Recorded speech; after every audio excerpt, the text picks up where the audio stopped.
There it is. Okay, so at this point, are you hearing I anything? hear something. What do you hear? Just noise? No, it's like echoing. An echo of your own voice? Or Yes. how about my No, voice? I can't hear it, but I feel it. Okay, so you're feeling something.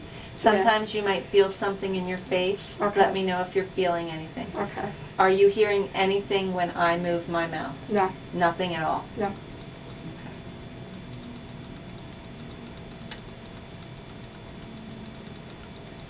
How about now? That's a little bit louder. We're still at pretty soft levels, so you might not hear anything. I don't want to make it too... It's like echoing. Your voice? Yeah. How about when I talk? Yeah, I hear you echoing too, but I don't hear you talking. What do you hear? You're very, very soft. Okay, how about now? Is it becoming any more of a voice to you? Are you hearing noise, static, any kind of shh? Sometimes No people... static, no noise. I'm just hearing, like, sounds like I'm on helium. That's a common one. People will say you sound like a chipmunk, or a robot, or a duck. That's another one we get a lot. It doesn't usually sound human. Okay. But I just want to make sure you're not uncomfortable. At this point, if you can hear anything, that's fine. We don't expect much. Especially, you've been deaf for a long time, so it usually takes a little bit longer for an ear like yours. Okay. I just don't want to get above where you can tolerate sound. Okay. Still okay? 1, 2, 3, 4, 5, 6. Susie sells seashells by the seashore. I'm hearing it, but I can't make it. I hear myself better.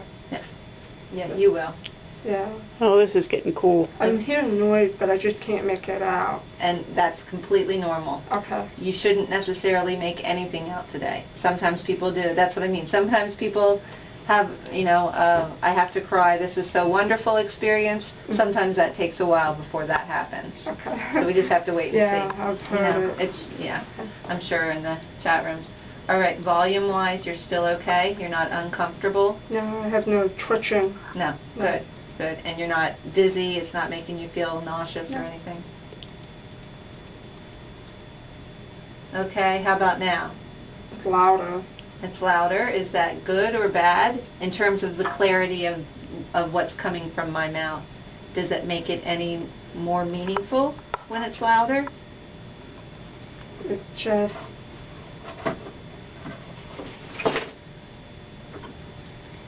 Can you tell that I'm talking if you're not looking at me? It sounds like you're talking to a loudspeaker. But you could tell I was talking? Yeah. Okay, that's all right.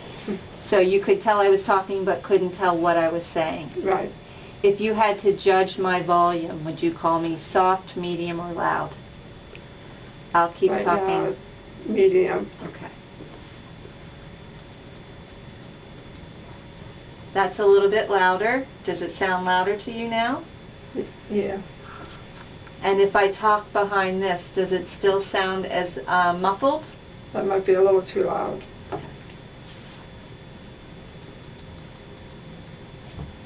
How about now? Yeah. And is my voice still very muffled to you? Yeah, I still can't hear. It's very echoey. You can tell, could you make out anything I was saying? Okay.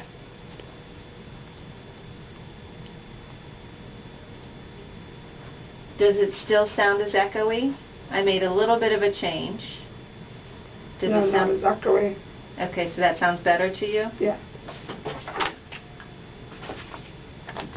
When I first turned you on, I had what was called an extended filter, which meant it gave you a more low frequencies than a standard filter. Some people like it, some people think it makes it sound echoey. So I took you back to a standard filter. Most of the sounds in English that we need to differentiate words are high frequency, so that low frequency cutting out the extended filter is okay for clarity. It doesn't really, you don't lose anything.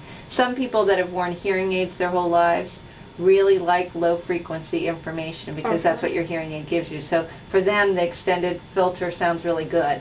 but for other people it doesn't. So at this point you prefer it this way without the extended filter, right? You want me to go back and try it again? Yeah.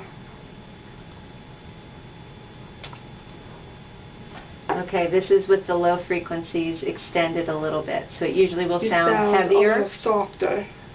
Softer with this one. Yeah, softer, like with the other one, you sound a little higher.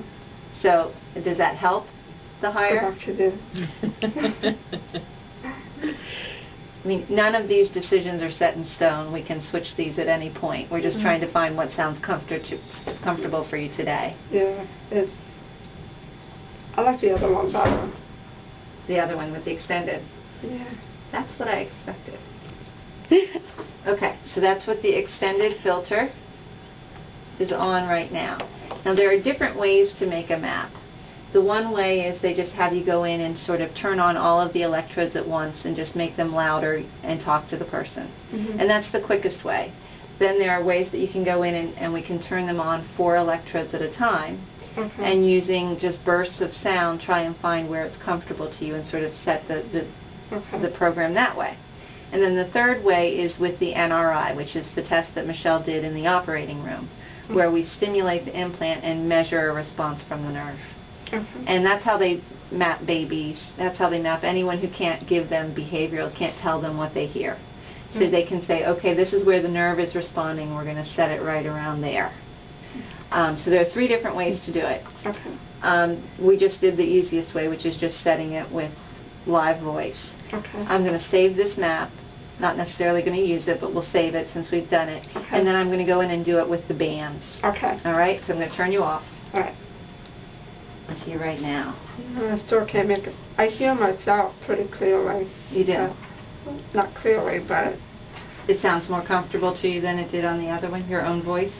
It sounds the same. It's giving me the same effect. Yeah, you probably, there's a certain amount of that's going to go away the more you listen with it. So, you know, you don't want to make a lot of changes right away because it's going to change so much on its own, and we sort of want to see where it's going to go on its own and then make the changes we need to later. Volume-wise, you feel like it's not very loud? I feel it's okay. Okay. Comfortable. Now I'm going to switch you into Fidelity 120 now. Okay. Which is going to probably make it seem a little bit louder.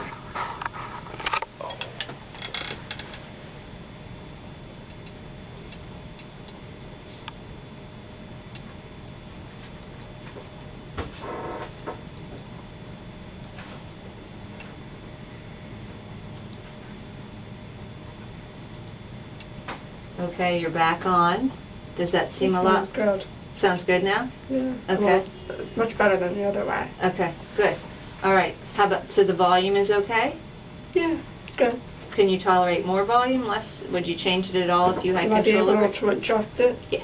Yeah, you'll have a This range is on the good right volume. now. This is good in the middle. Yeah. Okay, so you would have room to go up or down. Okay. So this is one where we set several electrodes and then just interpolated between them to set the map. So I'm going to... All electrodes are on. Yeah, they're all on now, but when you were listening to the beep, that was one electrode at a time.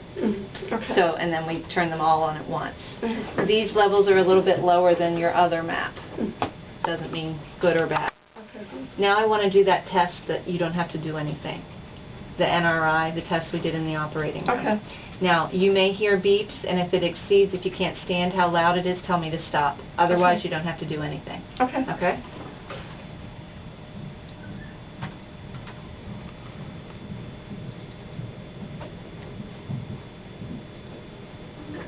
Box, you can look through your box. Oh, this is good. She's going to read it from beginning to end. Oh, that's all right. This is for when I... And then